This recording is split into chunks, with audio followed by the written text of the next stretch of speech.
بسم الله الرحمن الرحيم إن الله اصطفاه عليكم به بسطة في العلم والجسم وزاده بسطة في العلم والجسم. قال الله تبارك وتعالى في مقام آخر وأما ما ينقص في الأرض كذلك يضرب الله الأمثال. صدق اللہ العظیم وبلغنا رسوله النبی الکریم الامین. قال اللہ تبارک وتعالی فی شان حبیبہ الکریم ان اللہ وملائکتہ یصلون علی النبی یا ایھا الذین آمنوا صلوا علیہ وسلموا تسلیما. الصلاۃ والسلام علیک یا رسول اللہ وعلی آلک واصحابک یا حبیب اللہ. سٹیج پر جلوگر کثیر تعداد میں علماء کرام، مشائخ اعظام، بہت زیادہ شیوخ، بہت زیادہ آستانوں کے سجادہ نشین، جن کا تعارف میں نہیں جانتا، اس لیے ان کی خدمت میں السلام علیکم ورحمۃ اللہ وبرکاتہ. خیبر پختونخوا کے امیر،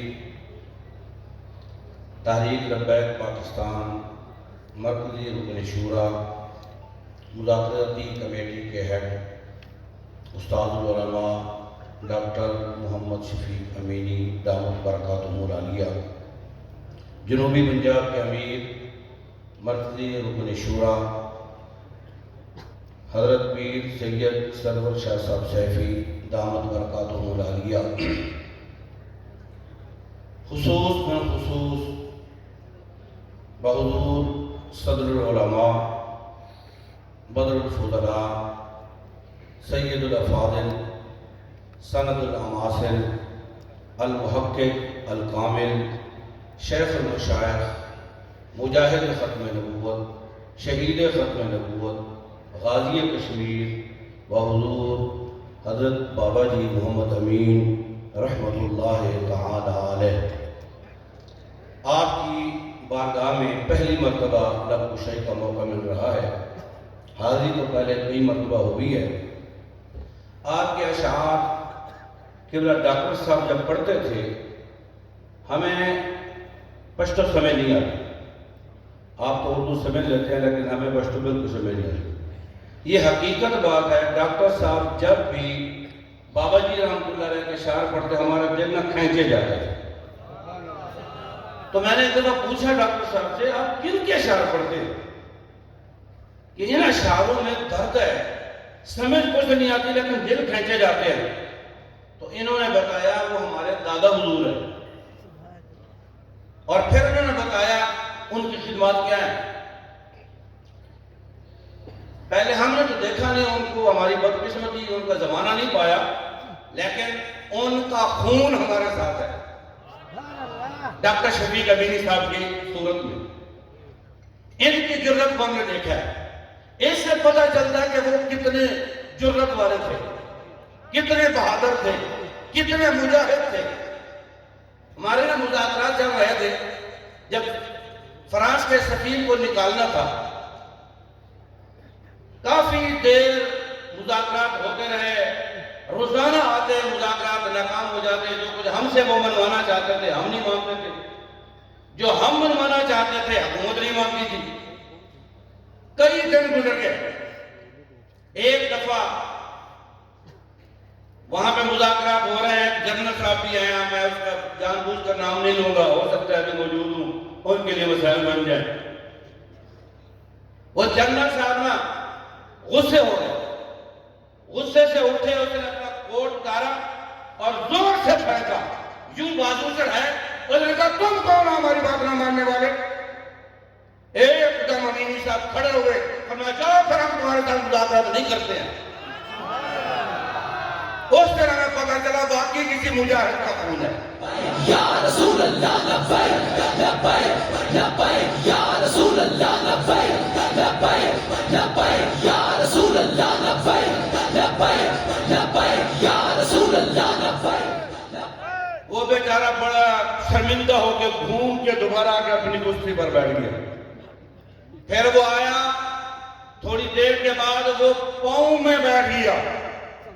میں مسجد میں کھڑا ہوں, جھوٹ نہیں بول رہا, ہم کرسیوں پر تھے, وہ پاؤں میں بیٹھ گیا اور کہنے لگا خدا کے لیے آپ سائن کر دیں.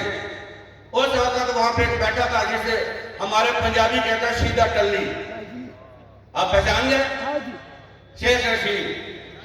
اس نے کہا اس وقت کا طاقتور جنرل آپ کے قدموں میں ہے, اگر میں ہوتا, اگر یوں اس نے کہا اگر میں ہوتا, امینی صاحب فوراً بولے تیرا منہ ہے کہ تو ہوتا, تیرا منہ ہے, اگر تو ہوتا ہم تیرے ساتھ بات کرتے, ہم مجھے منہ ہی نہ لگاتے.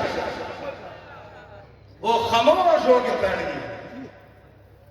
اور یہ جو اب تحریر اسلام بچاؤ پاکستان بچاؤ مارچ نکلا تھا کراچی سے, سرائے عالمگیر پہ آ کے رک گیا تھا, ہمارے مذاکرات شروع ہو گئے. یہ ایک مذاکرات ہمارے ہو رہے تھے, بڑا عجیب دلچسپ یہاں بھی ایک واقعہ ہوا. ہمارے مذاکرات ہو رہے تھے, جو خاص لوگوں کی طرف سے آیا تھا وہ بھی پٹھان تھا, ہمارے پاس بھی پٹھان تھا. اب اس نے پشتو میں ان کو کہا کہ میری بات سنو, ہمیں کوئی معلوم نہیں کیا کہنا چاہ رہا ہے.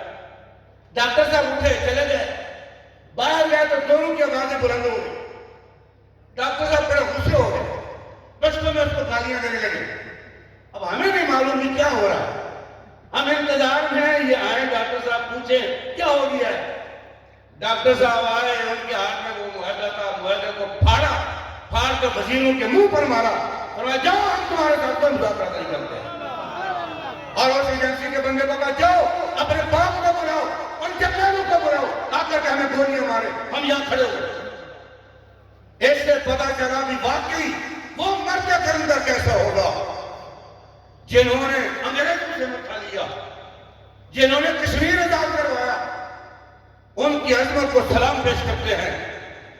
میں نے ان بزرگوں کو تو نہیں دیکھا, ان کے خون کی ایک جھلک دیکھی, لیکن میں نے جس کو دیکھا, ہم کس سے پڑھتے تھے, سنتے تھے, لیکن اپنی آنکھوں سے دیکھا ہے تو وہ امیر المجاہدین کو دیکھا. لبیک لبیک یا رسول اللہ, لبیک لبیک لبیک یا رسول اللہ, لبیک لبیک لبیک یا رسول اللہ, لبیک لبیک لبیک یا رسول اللہ, لبیک لبیک لبیک یا رسول اللہ. بابا جی کے دعا, بابا جی کی کیا بات, کیا بات, کیا بات. بابا جی رحمت اللہ تعالیٰ علیہ کا ذکر نہ ہو تو وہ پھر محفل گہرانا ہو جاتی ہے. ان کا تو فیض ہے کہ یہاں پہ لبیک یا رسول اللہ کی صدا بلند ہو رہی ہے. بابا جی رحمت اللہ علیہ کے بارے میں آپ کو ڈاکٹر صاحب نے بتایا, میرے استاد بھی ہیں, ہمارے قائد بھی ہیں, ہمارے سب کچھ ہیں. میں بابا جی کے ساتھ 29 سال رہا, یہ اللہ کا شکر ہے اور میرے لیے بہت بڑا اعزاز ہے. بابا جی رحمت اللہ علیہ کو گرفتار کر لیا گیا. جب سلمان تاثیر کی بتیاں جلائی گئی تھی, بابا جی نے اپنی سرپرستی میں اس کو بجھایا. لیبرٹی چوک کے اندر نا اس کے نعرے لگ رہے تھے, سلمان تاثیر تھا, ہم اس کو کہتے ہیں شیطان تاثیر. وہ شیطان کا کے نعرے لگ رہے تھے, تیرے خون سے انقلاب آئے گا. بابا جی کو پتہ چلا, وہ ایک پروگرام میں تھے, پروگرام چھوڑ کر کے آ گئے, آ کر کے بتیاں بجھائی, ان کو بھگایا. رات کو بابا جی گرفتار ہو گئے. اللہ کا شکر ہے جب بابا جی گرفتار ہوئے میں بھی گرفتار ہوں. اچھا, بابا جی کو لے جایا گیا ماڈل ٹاؤن سی آئی اے تھانے میں. وہاں ایک ایس پی تھا, وہ کہنے لگا آپ آگ لگانا چاہتے ہیں, جب بھی آپ کی بات سنتے ہیں تو عجیب و غریب قسم کی باتیں کرتے ہیں, ایسا لگتا ہے جیسے آپ پورے ملک میں آگ لگانا چاہتے ہیں. آپ نے فرمایا تو نے میری تقریریں سنی ہے؟ اس نے کہا سنی ہے.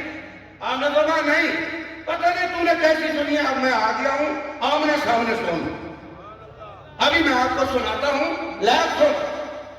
بابا جی فرمان لگے سن, شیطان تاثیر مرتد واجب القتل ملعون، جنہوں نے اس کی یاد میں بتیاں جلائیں، نعرے لگائے، وہ بھی مرتد واجب القتل ملعون، اور جنہوں نے ان کی محبت میں ہمیں گرفتار کیا، اب گھسیٹ کر لیں، وہ بھی ملعون واجب القتل مرتد۔ فرمایا تو بھی ملعون مرتد واجب القتل، اور بھونک کتیا کیا بھونکنا ہے؟ اس کے پاؤں ایسے ایسے ہو گئے، یہ کیا ہو گیا؟ اسے کچھ آگے بات کرنا چاہیے نا۔ آپ نے فرمایا یہ بات چھوڑ، تو مجھے سورہ اخلاص سنا، تجھے قل هو اللہ آتی ہے؟ اسے کہا آتی ہے۔ آپ نے ذرا سنا، اسے کہا قل هو اللہ احد اللہ الصمد، آگے بھول گیا، آگے اس کو ہے کچھ نہیں۔ آپ نے فرمایا لعنت ہے تجھ پر، جسے قل شریف نہیں آتی وہ میرے ساتھ بات کرتا ہے۔ تو ایسی جرت تھانے میں جب ہتھکڑیاں لگی ہوئی ہیں اور سارے ان کے فورسز لگی ہوئی ہیں، یہ جرت ہم نے امیر المجاہدین میں دیکھی۔ اور پھر آپ نے وہاں ایک بات کی، آپ نے فرمایا تیرے یہ جو ملازم کھڑے ہیں نا، ان کو کہو مجھے گولی مارے، اگر میں سی بھی کر جاؤں تو مجھے مسلمانوں کے قبرستان میں دفن نہ کر دوں۔ اس مجاہد ختم نبوت، عاشق رسول، فناف رسول کی یہ تحریک ہے، تحریک لبیک پاکستان۔ اسی تحریک صوبہ خیبر پختونخوا کے ہمارے امیر ڈاکٹر صاحب ہیں، ان کا ساتھ دو۔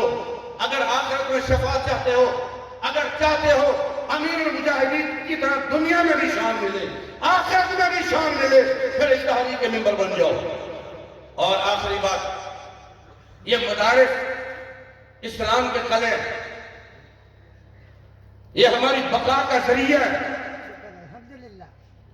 ہمارے ایمان کی حفاظت کا ذریعہ ہے۔ میں آپ کو ایک بات بتاتا ہوں کہ یہ مدارس کی اہمیت کیا ہے۔ آپ لوگ ادھر ادھر مت بھاگیں، یہ میرے پاس کتاب ہے، خاموشی کہاں تک۔ یہ کسی مولوی کی نہیں ہے، شیخ الحدیث کی نہیں ہے، پیر کی نہیں ہے، ایک جرنل کی ہے۔ کس کی ہے؟ جرنل کی۔ اس کا نام کیا ہے؟ شاہد عزیز، جنرل شاہد عزیز۔ وہ کیا کہتا ہے مدارس کے بارے میں؟ کہتا ہے اگر غریبوں کے بچے مدرسوں میں نہ پڑھتے، یہ بچے اگر مدارس میں نہ آتے، علم دین نہ پڑھتے، پاکستان سے دین مٹ چکا ہوتا، قرآن پڑھنا نہ آتا، نہ کسی کا نکاح پڑھانے والا کوئی ملتا، نہ جنازہ پڑھانے والا ملتا۔ یہ مدارس کی اہمیت ہے، یہ ان کی برکات ہیں۔ آج عوام الناس کو علماء بھی مل رہے ہیں، قاری بھی مل رہے ہیں، شرم و حیا کے پیکر بھی مل رہے ہیں، غیرت اور حمیت کے پیکر بھی مل رہے ہیں۔ یہ صرف ان مدارس کی برکات ہیں۔ اگر تم نے اپنے مدارس آباد نہ کیے تو پھر یاد رکھنا وہ وقت آنے کو ہے، نہ جنازہ پڑھانے والا کوئی ہوگا، نہ نکاح پڑھانے والا کوئی ہوگا۔ اور ان علماء سے میں کہتا ہوں جن کے سروں پر آج دستار فضیلت سجائی جانے والی ہے، یہ ایک کپڑے کا ٹکڑا نہیں ہے، یہ ایک ذمہ داری ہے جو آج آپ کے سر پر رکھی جائے گی۔ وہ ذمہ داری جو رسول اللہ صلی اللہ علیہ وسلم نے اپنے صحابہ کے سروں پر رکھی، اپنے صحابہ کو دی۔ صحابہ کرام نے جہاد کیا، علم دین کو پھیلایا، اپنے جسموں کے ٹکڑے کرائے، اور علم دین کو کہیں شرمندہ نہیں ہونے دیا، علم دین کا پرچم جھکنے نہیں دیا۔ ہر وقت علم دین کو کے پرچم کو بلند کر کے رکھا۔ وہی ذمہ داری تابعین میں آئی، وہی تبع تابعین میں آئی، وہی ائمہ مجتہدین میں آئی، وہی چلتے چلتے علامہ فضل خیر آبادی کے پاس آئی۔ انہوں نے وہ ذمہ داری کیسے نبھائی؟ علامہ فضل خیر آبادی ایک وہ عالم تھے جن کو حکومت کی طرف سے سفید ہاتھی دیا گیا تھا، سواری کے طور پر سفید ہاتھی، جیسے آج آپ کہتے ہیں لینڈ کروزر ہے، مرسیڈیز ہے، اس وقت ان کی سواری کے لیے سفید ہاتھی حکومت نے دیا ہوا تھا۔ عالی شان رہائش دی ہوئی تھی، بہت بڑا ان کا مرتبہ تھا، رینک تھا۔ اور جب انگریز کے خلاف جہاد کا مسئلہ آیا، آپ نے وہ ہاتھی واپس کر دی، وہ رہائش واپس کر دی، آپ نے نوکری چھوڑ دی، اور وہاں پہ اب اپنا فتویٰ لکھا۔ فرمایا انگریز کے خلاف جہاد فرض ہے، آپ کو کارے پانی لے جایا بہت بڑی داستان ہے، لیکن علامہ فضل خیر آبادی نے آج تک کے علماء کو یہ سبق دیا ہے، علم دین پڑھنے والوں، دستاریں سجانے والوں، فقط یہ کپڑے کا ٹکڑا سمجھ کر کے نہ چلے جانا، جب دین پر بات آ جائے اپنی جان بھی قربان کر دینا، جب دین کے پرچم کو بلند کرنے کی بات آئے عہدوں کو پاؤں کی ٹھوکر سے اڑا دینا، پھر کسی چیز کو نہیں دیکھنا، پھر حضور کے دین کی طرف دیکھنا۔ لبیک لبیک یا رسول اللہ لبیک لبیک لبیک یا رسول اللہ لبیک لبیک لبیک یا رسول اللہ لبیک لبیک لبیک یا رسول اللہ لبیک لبیک۔ اور یہ تقریب بھی ہو گئی ختم، میرا ٹائم بھی ہو گیا ختم۔ مجھے ایک بات یاد آ گئی، ہمارے ہاں پنجاب میں ایسے ہوتا ہے، میں آپ کو صرف فرق بتا رہا ہوں، جو ہمارے دینی عالم ہیں یہاں انہوں نے 8 سال لگائے، 8 سال لگانے والا پورا رہنما بن چکا ہوتا ہے، ہزاروں علماء کا ایمان بچا لیتا ہے۔ دوسری طرف 10 سال لگانے والا میٹرک کر کے آیا فقط، یہ تو اللہ کا شکر پڑے یہاں پہ دینی مدرسے کے ساتھ ایسا سکول بن گیا جہاں ان لوگوں کا ایمان بھی محفوظ ہو جائے گا، اس کے رسول کی شمع بھی ان کے سینوں میں جلتی رہے، کیونکہ یہ جو سکول چلایا جا رہا ہے وہ تو ایک عالم دین چلا رہا ہے، ایک مجاہد عالم چلا رہا ہے۔ یہ تو آپ شکر پڑھیں، ان کا احسان سمجھیں کہ انہوں نے آپ کے بچوں کی کیا ایمان بھی محفوظ کر لیا اور اس کے رسول کی شمع بھی ان کے سینوں میں جلا دیا۔ وہ جو میٹرک کر کے آیا، خدا کی قسم آپ اس کو بٹھائیں، اس کو دعائے قنوت بھی نہیں آتی، اس کو نماز جنازہ نہیں آتا، بلکہ ہمارے پنجاب میں ایسے بھی ہوتا ہے، یہاں بھی ہوتا ہوگا، پی ایچ ڈی کر کے ڈگری لے کے آیا، آدھی رات کو آ کے دوبارہ کھٹکھٹاتا ہے علامہ صاحب کا، علامہ صاحب نے کہا کیا ہوا؟ جی ابا جی فوت ہو گئے۔ انا للہ و انا الیہ راجعون۔ اب کیا کرنا ہے؟ ان کو غسل دینا ہے، آپ مہربانی کریں، آپ آ کر کے غسل دیں۔ ہم تم سے پوچھتے ہیں کہ تم نے 20 سال گزارے، لاکھوں کروڑوں روپے خرچ کیے، یہ تعلیم دلوائی جو اپنے باپ کو غسل بھی نہیں دے سکتا، آخری حق بھی ادا نہیں کر سکتا، یہ کون سی تعلیم ہے بھائی؟ تعلیم تو یہ ہے، یہ پورے محلے کے پورے علاقے کے ایمان کو بھی محفوظ کر لیتے ہیں، وہ اپنے باپ کا عیب بھی نہیں بچا سکا، حالانکہ یہ حدیث میں آتا ہے کہ قریبی آدمی غسل دے، اگر خدا نہ خواستہ اس کا کوئی عیب ظاہر ہو گیا تو عام آدمی جا کے بتا دے گا، اور بیٹا ہوگا قریبی ہوگا وہ پردہ ڈال دے گا، وہ باپ کے عیب کو چھپا دے گا۔ یا تم نے کیسی تعلیم پڑھی تم اپنے باپ کے عیب کو بھی نہ چھپا سکے؟ یہ تعلیم پڑھو، اپنے لوگوں کو اسی طرف لاؤ۔ اللہ رب العزت ہمیں اپنے مدارس کو آباد کرنے کی توفیق عطا فرمائے۔ ہمارے